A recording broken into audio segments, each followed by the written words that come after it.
یہ سماجی صورتحال کے جی یقیناً ہے، یقیناً اور یہ سماجی صورتحال جب بگاڑ آتی ہے تو اس کا اثر لازمی طور کے اوپر معاشرے کی اس اقدار کے اوپر بھی پڑتا ہے، چاہے وہ مذہبی ہوں چاہے وہ اخلاقی ہوں، جی اور وہ بھی زوال پذیر ہوتی ہیں۔ تو یہ ایک بڑی اہم بات آپ نے ارشاد فرمائی۔ اچھا، اسی سے ایک سوال پھر یہ پیدا ہوتا ہے کہ ہم یہاں بات کر رہے ہیں کہ یہاں پر اخلاقی بحران آ رہا ہے اور سماجی بحران ہے، تو یہ اسلامی جمہوریہ پاکستان ہم نے اس کا نام رکھا ہوا ہے الحمدللہ، اور یہ بھی بڑی جدوجہد سے چلیے حاصل کیا گیا۔ لیکن کیا چیز آپ سمجھتے ہیں کہ اس اسلامی جمہوریہ پاکستان کے اندر نہ ہمیں اسلام اس طرح برسر عمل نظر آتا ہے، نہ ہی ہم یہ کہہ سکتے ہیں کہ جمہوریت کے ثمرات عوام تک پہنچ پا رہے ہیں؟ یہ بات اس حقیقت کو تسلیم کرنے کے باوجود ہے کہ پاکستان دنیا میں واحد ملک ہے جس کا دستور الحمدللہ اسلامی ہے۔ یہ بات آئینی طور کے اوپر تسلیم کی گئی ہے کہ قرآن و سنت کے منافی کوئی قانون نہیں بنایا جائے گا، لیکن دستور میں جو چیز لکھ دیا گیا قابل نفاذ حصے میں بھی اس کو شامل کر دیا گیا، لیکن عملی اس کے نتائج ہمیں حاصل نہیں ہو پا رہے۔ کیا وجہ ہے؟ جی سید عاصم علی بھائی، اصل میں معاملہ یہ ہے کہ ہم اسلامی، جمہوری اور پاکستانی، یہ تین ایسے قسم کے الفاظ ہیں کہ یہ تینوں آپس میں ان کا کوئی نسبت تناسب نہیں ہے۔ اگر آپ اسلام کی بات کرتے ہیں تو ہم دیکھتے ہیں کہ سن 47 سے لے کر آج تک جو ہے اس ملک میں کس شعبے میں آپ نے اسلام کو نافذ کیا یا اسلام کے کچھ اجزاء آپ نے نافذ کیے ہیں۔ یقیناً اگر ہم اس ملک کی مجموعی زندگی دیکھیں اور حال، تو آپ کی معیشت جو ہے وہ سود کے بغیر چل نہیں سکتی، اور اس سود کو نافذ کرنے کے لیے مملکت کی جتنی مشینری ہے وہ برسر پیکار ہے کہ سود ہی ہمارے معاشی کامیابی کا ذریعہ ہے۔ اسی طرح اگر ہم دیکھتے ہیں کہ دوسری تمام چیزیں جو یہاں ہے وہ ساری کی ساری غیر اسلامی ہیں، لیکن پھر بھی ہم قوم کو تسلی دیتے ہیں اور اس بات پہ خوش ہوتے ہیں کہ جناب یہ اسلامی ملک ہے۔ ہم یہ تو کہہ سکتے ہیں کہ مسلمان اکثریت کا ملک ہے، لیکن یہ کہتے ہوئے انتہائی دکھ ہوتا ہے، افسوس ہوتا ہے کہ ہم اسلامی قرار دے رہے ہیں۔ دوسری بات، جہاں تک آپ جیسے جمہوریت کی بات کرتے ہیں کہ اسلامی جمہوری ملک ہے، تو یقیناً یہاں تو ڈکٹیٹر بھی آئے، یہاں ماشاء اللہ بھی نافذ ہوا، یا سب کچھ ہوا، بڑے بڑے تالے آزما آئے،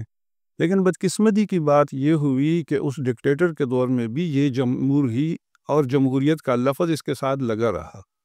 تو ڈکٹیٹر کے دور میں یا ماشاء اللہ کے دور میں آپ نے کیسے اس کو تو در حقیقت مسئلہ یہ رہا کہ ہم 1947 سے لے کر اب تک وہی اسلامی کے القابات لگاتے رہے، یا ہم جمہوری جمہوری کہتے رہے۔ جہاں تک ہم پاکستانی ہونے کی بات کرتے ہیں تو ہم نے اپنی سوسائٹی میں اپنے بچوں کو، اپنے تعلیمی اداروں کو اس بات کا پہ کوشش ہی نہیں کروائی کہ وہاں سے خالصتاً پاکستانی جو ہے وہ ذہن فارغ ہو۔ وہاں ہم دیکھتے ہیں کہ باوجود تعلیم حاصل کرنے کے، بڑی بڑی ڈگریاں لینے کے بھی ہم عصبیت کے شکار ہیں۔ ہمارا تشخص جو ہے وہ عصبیت کی بنیاد پہ تو اجاگر ہو رہا ہے ملک میں، لیکن ان تعلیمی اداروں، تعلیم اور ان تمام چیزوں کے کوئی مثبت آثار دکھائی نہیں دے رہے کہ ہم پاکستانی بن سکیں۔ لہذا بدقسمتی یہ ہوئی کہ یہاں نام بھی اسلامی رہا، نام جمہوری بھی رہا، نام پاکستان بھی رہا، لیکن ہم اخلاقاً، مذہباً، تہذیباً، ہر لحاظ روایتاً، لساناً اس ملک میں جو ہے اس ملک کے باشندے نہ بن سکے، بلکہ علاقائی اعتبار سے، لسانی اعتبار سے، مسلکی اعتبار سے، فروعی اعتبار سے اس ملک میں تقسیم ہوتے رہے۔ تو نام تو یقیناً بڑا خوش کن ہے کہ اسلامی جمہوری پاکستان، لیکن جیسے اسلام کا یہاں سے تعلق نہیں ہے، جمہوریت کا یہاں سے تعلق نہیں رہا، اور پاکستانیت کا جو تصور ہے یا جو تصور ہونا چاہیے تھا وہ ہم اس 70-75 سال میں راضی نہیں کر سکے۔ لہٰذا ہمیں جو بڑے بڑے مسائل آج پیش آ رہے ہیں وہ اسی کی بنیاد پر ہے کہ ایک نفاق کسی زندگی ہم گزار رہے ہیں۔ اگر ہم اس نفاق سے نکل آئیں اور خالصتاً اسلام کے لیے اس ملک کوشش کریں، ہم خالصتاً جمہوریت کے لیے پھر کوشش کریں، جمہور بن جائیں، اور ہم خالصتاً اس مملکت خداداد کے لیے کوشش کریں، اس کی بقا کے لیے، اس کی سالمیت کے لیے، ان مقاصد کے لیے جس کے لیے حاصل ہوا تھا، تو یقیناً ہم کامیاب ہو سکتے ہیں، ہم کامران ہو سکتے ہیں۔ کوئی وجہ نہیں کہ ہم دنیا میں جو ہے وہ شکست خوردہ قوم کے نام پہ یاد کیے جائیں۔ صحیح، یعنی ایک بات جو آپ کہہ رہے ہیں یہ بہت اہم بات ہے کہ آپ بڑا مسئلہ یہاں یہ سمجھ رہے ہیں کہ ان اسلامی جمہوریہ پاکستان کے جو آداب تھے وہ حاصل نہ ہونے کا سبب سب سے بڑا یہ ہے کہ ہم یہاں وہ نظام تعلیم نہ تیار کر سکے جو اسلام کے اور جمہوریت کے اور پاکستانیت کے حوالے سے ہماری نسل کو تیار کرتا۔ جی جی جی عاصم بھائی، ہم انہی مقاصد کو لے کے چلتے رہے جو کہ انگریز کے دور کے اندر لارڈ میکالے کا عطا کردہ نظام تعلیم تھا، جو کہ کالے انگریز تیار کرتا تھا، اسی کو ہم نے اختیار کیا اور وہی سلسلہ آج تک ہم چلائے جا رہے ہیں۔ تو اس کا نتیجہ جیسا کہ آپ نے ارشاد فرمایا کہ ہمیں عصبیت کی شکل میں، فرقہ واریت اور دیگر لسانیت کی شکل میں اور فروعیت کی شکل میں ملتا چلا جا رہا ہے۔ تو یہ ایک بڑی اہم بات آپ نے ارشاد فرمائی کہ نظام تعلیم پر ہمیں خصوصی توجہ دینی ہوگی اور اس کو ہمیں اسلامی نظام تعلیم کو اس طرح تیار کرنا ہوگا کہ ہمارے نوجوان طلبہ مسلمان پاکستانی بن سکیں۔ پاکستانی بن سکے، جی جی۔ ٹھیک ہے، صحیح۔ اچھا، اب یہ مسلمان کے اوپر ہم اتنا زور دیتے ہیں تو سیاسی جماعتیں تو ظاہر ہے کہ وہ سیاست کے میدان میں اپنی کارکردگی دکھانے کی بات کرتی ہیں، سیاسی اصلاح کی بات وہ کریں گی، ان سے جمہوریت کے نفاذ کے بارے میں تو سوال کیا جا سکتا ہے، لیکن ظاہر ہے ابھی ہم جو گفتگو ہم کرتے ہوئے آئے اس میں ایک بڑا مسئلہ ہمارے سامنے یہ آ رہا ہے، سیاسی استحکام کے ساتھ ساتھ ہمیں مسئلہ یہ بھی درپیش رہا کہ قوم کی دینی تربیت کا انتظام بھی ہم نہیں کر پائے۔ تو پاکستان میں مذہب کے نام پہ کام کرنے والی بے شمار جماعتیں ہمیں نظر آتی ہیں، تو آپ اس کو کس طرح دیکھتے ہیں کہ یہ جماعتیں موجود ہیں، بڑے بڑے ان کے اجتماعات ہو رہے ہیں، لاکھوں کے 20-30 لاکھ کا مجموعہ ان کے پاس اکٹھا ہوتا ہے، انتخابی سیاست کے حوالے سے دیکھیں تو ہمیں یہاں بھی بڑے نام نظر آ جاتے ہیں، لیکن اگر ملک کی حقیقی اخلاقی اور دینی صورتحال کے لحاظ سے ہم دیکھیں تو اس کا وہ اثر ہمیں نظر نہیں آتا۔ تو یہ مذہبی صورتحال مذہبی جماعتوں کے حوالے سے یہ اس کو آپ کس طرح دیکھتے ہیں؟ یہ عاصم علی بھائی، اصل میں ہماری بدقسمتی یہ ہے کہ یہاں ہم مذہبی جماعتوں کے بارے میں جو تصور ہیں تو وہ جو کام انہیں کرنا چاہیے تھا وہ کام تو نہیں ہو رہا، کہ ان کے کام سے، ان جماعتوں کے کام سے اسلام کو فائدہ پہنچتا۔ لازم بات ہے، سب کی ٹارگٹ جو ہے وہ اسلام کی سربلندی ہے، اور بہت ساری تنظیمیں جماعتیں کام کر رہی ہیں، تو پھر یقیناً یہ بات قابل غور ہے کہ پھر اسلام یہاں نافذ کیوں نہیں ہوتا، اسلامی سوسائٹی ترقی کیوں نہیں کر پاتی، یا اسلام جو ہے وہ یہاں دیگر افکار پہ غالب کیوں نہیں آتا۔ لیکن بنیادی طور پہ بدقسمت یہ ہے کہ یہاں پارٹی یا جماعتی بنیاد پہ جو کام ہو رہا ہے وہ مسالک کے لیے ہو رہا ہے، وہ فرقوں کے لیے ہو رہا ہے، یا وہ مسلکوں کے لیے ہو رہا ہے۔ وہاں اسلام کی سربلندی مقصود ہی نہیں ہے، الا ماشاء اللہ کے چند ایک آدھ جماعت جو ہے وہ اس بیس پہ پاکستان میں کام کر رہی ہو کہ وہ مسلکوں سے بالا تر ہو، وہ فروعات سے بالا تر ہوں، وہ فرقوں سے بالا تر ہو، یا وہ محدود شخصیات کے افکار سے بالا تر ہو کے وہ اس بیس پہ کام کریں۔ تو یہ سوچ ہمارے پاس پروان چڑھی ہی نہیں ہے، اور آپس میں انتشار اور افتراق ہماری جماعتوں کا اتنا ہے کہ اگر ہم لڑ تو نہیں رہے، لیکن ہماری تمام صلاحیتیں جتنی اللہ نے ہمیں دی ہیں، وہ قلم کی ہیں، وہ زبان کی ہیں، وہ تقریر کی، وہ کسی بھی چیز نوعیت کی صلاحیتیں ہیں جو ہم دین کے لیے استعمال کرتے ہیں، تو ان کا اکثر حصہ فروعی مسائل پہ، مسلکی مسائل پہ، فرقہ وارانہ مسائل پہ، وہ ایک دوسرے کے خلاف ہماری صلاحیتیں صرف ہو رہی ہیں۔ ہم جب بولتے ہیں، اسپیچ کرتے ہیں، تقریر کرتے ہیں، ہمارے اجتماعات آپ دیکھ لیجئے، وہ جمعے کے اجتماعات ہوں، وہ عیدین کے اجتماعات ہوں، وہ کوئی بھی بڑا اجتماع ہو جس پہ پوری امت کو ہم نے اسپیچ کرنا ہوتا ہے، وہاں ہم دیکھتے ہیں کہ وہاں سے اجتماعیت کی پکار نہیں لگائی جاتی، بلکہ وہاں یہ ہے کہ آپ ایک بندہ اپنے فرقے کی بات کر رہا ہے، دوسرا اپنے اور مد مقابل کو ڈاؤن کرنے کے لیے، انہیں دشمن بنانے کے لیے ہمارے پاس ساری صلاحیتیں ہوتی ہے، دوسرا تیسرے کو، تیسرا چوتھے کو۔ جب ساری صلاحیتیں اگر یہ مختلف پیرائے پہ کام ہو رہا ہوتا، کوئی درس کے ذریعے، کوئی تدریس کے ذریعے، کوئی سیاست کے ذریعے، کوئی تبلیغ کے ذریعے، کوئی تقریر کے ذریعے، کوئی تحریر کے ذریعے، یہ مختلف جماعتیں کام کر رہی ہوتی، کوئی تزکیہ نفس کی بنیاد پہ کام کر رہی ہوتی، لیکن ایک دوسرے کو کی اکھاڑ پچھاڑ نہ ہوتی، تو یقیناً اس ملک میں اب تک 1947 سے لے کر اب تک اسلام کی بہت بڑی خدمت ہو چکی ہوتی۔ دوسرا مسئلہ یہ ہے کہ ہم جب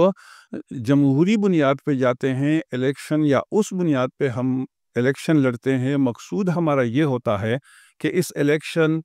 کے ذریعے ہم کامیابی حاصل کریں، پارلیمنٹ تک پہنچ سکے، وہاں سے اسلام کو غلبہ دلا سکیں، تو ہمیں یہ سوچنا چاہیے کہ اس ملک میں الیکشن کے میدان میں اترنے کے لیے جو چیزیں درکار ہیں وہ ہمارے مذہبی لوگوں کے پاس ہے ہی نہیں سرے سے۔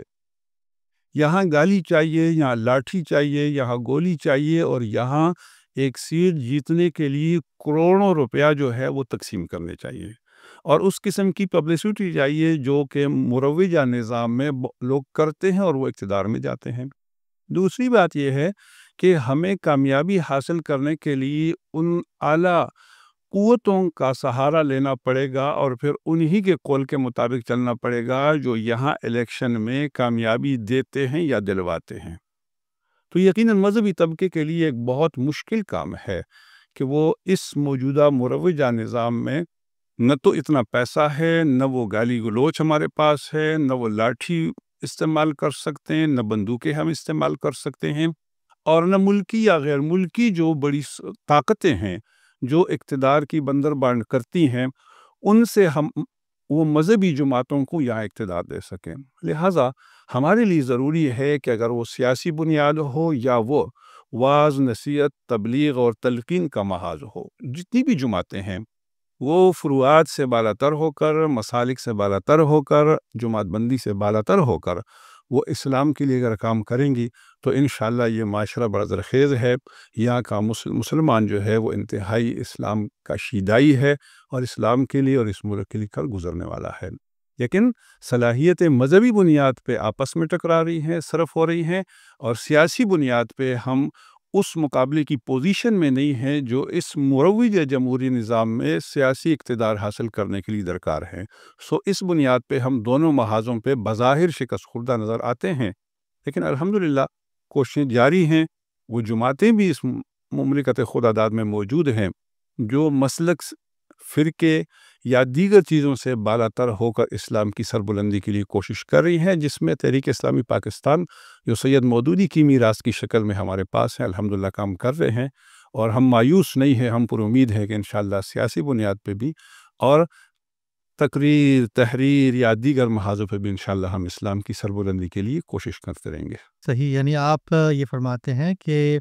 دینی مذہبی جماعتوں کا کردار فرقواریت کے حوالے سے اور فروعات کے حوالے سے ایک محدودیت کا معاملہ رکھتا ہے، جی جی اور سیاسی میدان کے اندر ہمیں جن جماعتوں کا کردار نظر آتا ہے زیادہ، تو یہاں ایک سوال یہ پیدا ہوتا ہے کہ کیا وہ کوئی سمجھوتے کر رہی ہیں؟ اگر نام لیا جائے جیسے کہ مخلص JUI مولانا فضل الرحمان صاحب کی جماعت ہے، یہ بلوچستان کے اندر صوبہ خیبر پختونخوا کے اندر ایک بڑا اپنا اثر و رسوخ رکھتی ہے، اور پارلیمانی سیاست کے اندر بھی ایک بڑا نام ہے۔ اسی طریقے سے اگر ایک نوبارد جماعت تحریک لبیک پاکستان کی بات کی جائے تو اس نے بھی اپنے انتخابی سیاست کے حوالے سے اپنی ایک مقام کا تعین کسی نہ کسی حد تک کیا ہے، مقابلہ کرنے کی پوزیشن کے اندر آئی ہے، اگرچہ زیادہ نشستیں حاصل نہیں کر سکی۔ تو ان کا معاملہ بھی اگرچہ ہمیں یہی نظر آتا ہے کہ خصوصاً تحریک لبیک پاکستان کے حوالے سے کہ اس پہ ایک وقت میں پابندی بھی رہی، اور اپنی شدید انتہا پسندانہ سوچ کی وجہ سے ان کے کافی مسائل کا سامنا ان کو کرنا پڑا، اور آج تک معاملہ اسی طریقے سے ہے۔ تو ان کی کامیابی کو آپ کس نظر سے دیکھتے ہیں؟ جی، یقیناً ان کی کامیابی تو دوسری جو بڑی جماعتیں ہیں ان کے ساتھ کچھ نہ کچھ لے دے کے پالیسی پر ہی مشتمل ہے، اور انہی لوگوں کو یہ اقتدار تک پہنچانے والے لوگ بن جاتے ہیں۔ پھر جب یہ انہی سیکولر لوگوں کو اور انہی لادین لوگوں کو جب یہ ملک پہ مسلط کراتے ہیں تو ان کو ایک آدھ وزارت مل جاتی ہے، لیکن وہ وزارت بھی ایسی ہوتی ہے کہ اس کے اندر یہ کوئی کام نہیں کر پا سکتے ہیں۔ ایک آدھ وزارت ملنے سے یقیناً یا کسی کو وزیر اعظم اپنے تعاون سے بنا لینے سے نہ اسلام نافذ ہو سکتا ہے، اور نہ یہاں پر جو مسلمانوں کے حقوق ہیں یہ پارلیمنٹ کے ذریعے اس کی حفاظت کر سکتے ہیں۔ یہی ہو سکتا ہے کہ کچھ دوستوں کو اقتدار تک پہنچانے کا ذریعہ، اور میں بدقسمتی سے یہ سمجھتا ہوں کہ پاکستان میں مسلمانوں کی اور دینی جو بڑی جماعتیں ہیں ہمیشہ وہ اقتدار کے لیے استعمال ہوئی، ہمیشہ وہ حکومتوں کو لانے اور گرانے کے لیے استعمال ہوئی۔ ہم نے دیکھا ماضی میں کہ مضبوط حکومتوں کو، محترمہ بینظیر صاحبہ کی حکومت ہو، اس کے بعد نواز شریف صاحب کی ہو، دوسرے کی ہو، تیسرے کی ہو، انہیں گرانے کے لیے کسی نہ کسی مذہبی گروہ کو استعمال کیا گیا۔ مذہبی گروہ آیا، اس نے جماعت کو، اس پارٹی کی حکومت گرائی، اور حکومت گرانے کے بعد پھر اقتدار مد مقابل پارٹی کو تو ملا لیکن انہیں کچھ نہیں مل سکا. یہی مسئلہ اب تک ہے اسٹل، کہ اب تک ہم آئے ہیں تو آپ دیکھیں کہ پہلے ایک جماعت تھی جو بڑی منظم تھی، اور اپنی نظم و ضبط کی وجہ سے، اپنی طاقت کی وجہ سے، اور پورے ملک میں ان کے اثرات ہونے کی وجہ سے ان کے ذریعے بڑی مضبوط پارٹیوں کی حکومتوں کو گرایا گیا. یہ ڈرنے کی اصطلاح جو ہے آج جو لوگوں نے اپنا لی ہے، اگر ہم سوچیں، تھوڑا سا ذہن پہ زور دیں اور ماضی میں جا کے دیکھیں، تھوڑا سی اسٹڈی کریں، تو یقیناً ماضی قریب میں یہ ڈرنے کی اصطلاح ہماری ایک بہت بڑی منظم مذہبی جماعت نے استعمال کی تھی، اور وہ بھی اسلام آباد میں یہی کچھ ہوا جو آج جو ہے اسلام آباد میں ہوا. وہاں بھی لاٹھی چلی، وہاں گولی چلی، وہاں بھی لاشیں جو ہے وہ نصیر اللہ بابر صاحب اغوا کر چکے تھے، وہاں بھی یہی ہوا، لیکن حکومت گرا دی گئی. لیکن حکومت گرانے، لاشیں دینے، اور اس وقت کی جو اسلامی جماعت تھی اس کے قائد کے ساتھ بھی جو لاٹھی چارج کے ضمن میں ان کے ساتھ جو کچھ ہوا، وہ تصاویر آج بھی موجود ہیں، وہ آج بھی محفوظ ہیں. لیکن اتنی تکالیف، بچوں کی شہادتوں کی قربانیاں، اور سب کچھ دینے کے بعد، سب کچھ قربان کرنے کے بعد، میں سمجھتا ہوں کہ افسوس مجھے یہ ہے کہ اقتدار دوسروں کو ملا، ہمیں تو ایک وزارت بھی نہ مل سکی. اور یہی چیز جے یو آئی کی ہے کہ ہر دور میں ایک اقتدار میں لانے کے لیے دوسری پارٹی کو یا کسی حکومت کے خلاف احتجاج کے لیے انہیں استعمال تو کیا جاتا ہے، لیکن افسوس ہوتا ہے کہ بعد میں ایک آدھ وزارت مل جاتی ہے، یا کچھ ایک آدھ دوسری تیسری کوئی سیٹ مل جاتی ہے، لیکن افسوس کہ اس کے ذریعے آپ اسلام یا یہاں کے مسلمانوں کی کسی بھی قسم کے حق کی حفاظت نہیں کر سکتے ہیں. ہاں، شخصی طور پہ آپ کو فائدہ ہوتا رہتا ہے کہ اسی اسلام کے نام پہ اور اسلامی پارٹی کے نام پہ کچھ جماعتیں جو ہے وہ حکومت میں ان رہتی ہیں. شاید ان کو یہ شوق تو ہوتا ہے کہ ان کی گاڑی پہ جھنڈا لگے، وہ وزیر بن جائیں، یا ان کو کچھ مرات مل سکیں، یا اسلام آباد کے پارلیمنٹ تک پہنچ سکے، یا وہاں جو ہے M N As, M P As hostel میں ان کو قیام مل سکے. لیکن ہم سمجھتے ہیں کہ اس دور میں اسلام کو کیا فائدہ پہنچتا ہے، اسلامی نظام کو کیا فائدہ پہنچتا ہے، ان کے آنے سے مسلمان کو آج تک کیا فائدہ پہنچا. جناب، یہ بڑا اپنے حساس موضوع کے اوپر بہت وضاحت کے ساتھ ایک بات جو کی، بہت بڑے المیے کی آپ نے نشاندہی فرمائی کہ ہماری دینی جماعتیں، فرقہ وارانہ جماعتیں تو اپنی طرف، لیکن دینی جماعتیں خود کیا کرتی رہیں اور ان کی جدوجہد کا حاصل کیا رہا. یہ ایک بہت ہی حساس موضوع ہے جس کی طرف آپ نے اشارہ کیا.